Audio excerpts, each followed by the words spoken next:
There was this concept in ancient language, mainly among Jews, rabbis, and all of that. We now call it today remez. I believe that's how you pronounce it, remez. But basically this concept would be as follows. If I were to be answering you a question that you ask me, and I were to quote a passage of Scripture, this passage of Scripture to the outsider might be like, why did he just randomly quote something that doesn't even fit into context? But it does. Because the idea of remez is that I'm answering you through Scripture, but I'm not really meaning the Scripture that I said to you. What I'm referring to in broader context is the Scripture before and or after that particular piece of Scripture. So your mind automatically goes to this section instead of this little verse. Does that make sense? Okay. You can't answer me because you're just watching this. But there's something that I want to read to you in reflection of the passage that I preached on this last week about peace. I want to introduce you to another passage about peace, but I want to remez you. I don't know if that means what I think it means. But anyway, in proper context. But I wanted to read you this passage, but also go back a little bit in the previous passage and talk to you about the context of this. So, we're talking about peace, right? The idea of peace is often misunderstood, and I covered this on Sunday, but sometimes we think about peace as no fighting.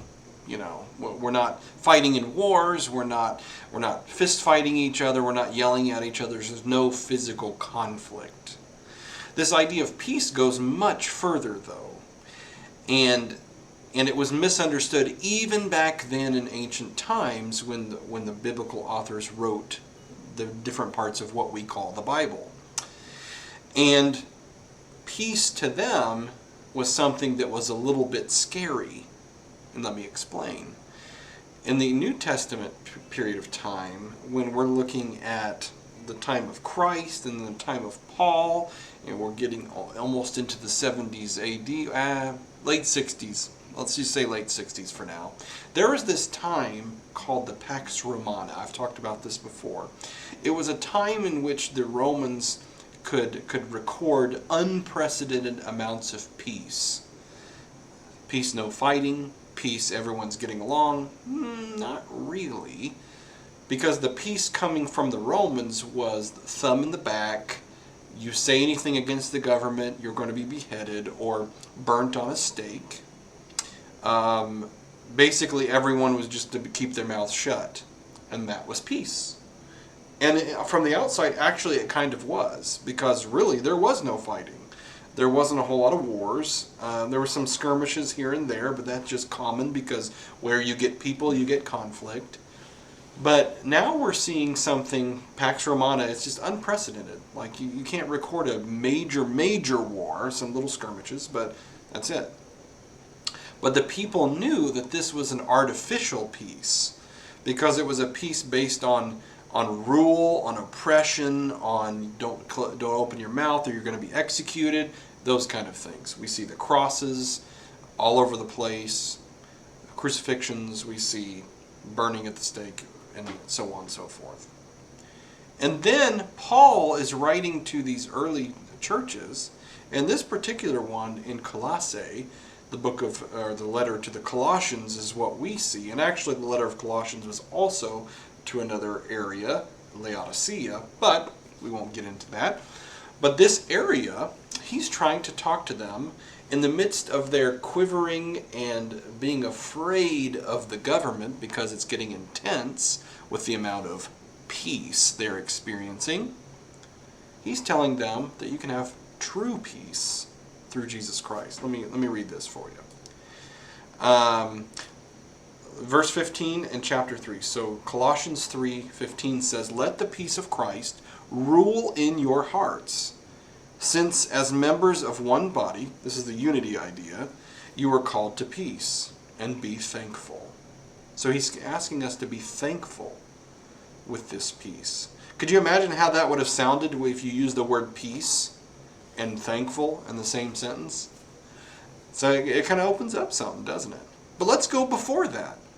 What does this peace physically look like? We're going to go back to verse 12. Therefore, as God's chosen people, you're it. You know, if you ask Christ in your hearts, you're the chosen people. Holy and dearly loved, clothe yourself with compassion, kindness, humility, gentleness, and patience. Oh, we're starting to get into the fruit of the Spirit kind of here, aren't we? Bear with each other and forgive one another if any of you has a grievance against someone. Forgive as the Lord forgave you. And over all these things put on the virtues of love, which binds them all together in perfect unity. This was so countercultural to what the word peace meant to them if they were heard out loud. I think that they knew what peace was supposed to be, but what they called peace was different than what Christ offered. Peace was a trigger word or a buzzword that now was being correctly purposed. Does that make sense? So he says, let the peace of Christ rule in your hearts. Rule. Rule in your hearts. Do you get it? Do you get what I'm trying to say here? That the peace that comes from Christ ruling in your hearts is countercultural. It's true. And if we allow ourselves that space today, we allow ourselves to dive into that today, we're going to see something amazing. It's different than what the world has to offer.